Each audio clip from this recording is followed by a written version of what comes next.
Well, good morning and welcome to This is Another Day. Today's scripture reading comes from Ephesians chapter 4, verse 29. Don't use bad language.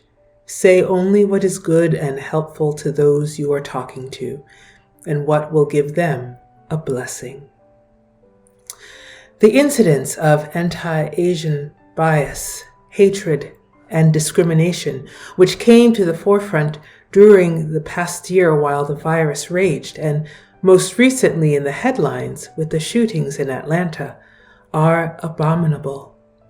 The rising number of hate crimes against our Asian American and Pacific Islander siblings in New York City and elsewhere remind us that we must remain vigilant against the insidiousness of racism and bigotry, for it arrives in forms that are disguised as well as blatant. Our watchfulness is an aspect of our baptismal covenant.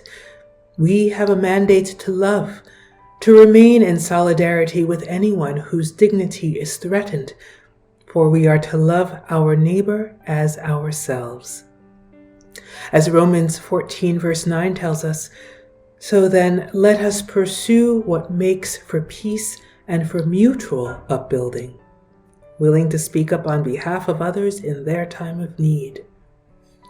This is another day to embrace empathy and eschew indifference. The Right Reverend Alan Shin, Bishop Suffragan of the Episcopal Diocese of New York, writes, racial justice and healing will be the unavoidable focus of the Church's mission in the post-COVID time. I refuse to let fear take over my life and hatred destroy my faith in the goodness of humanity. At the heart of the Christian faith is the life-giving power of the crucified Christ.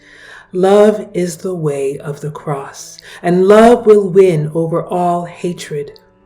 Won't you join me and stand up against the racist and xenophobic violence that is destroying our common life and humanity? So, Lord, remind us today that we, as your people who are building the beloved community, are your witnesses to the world.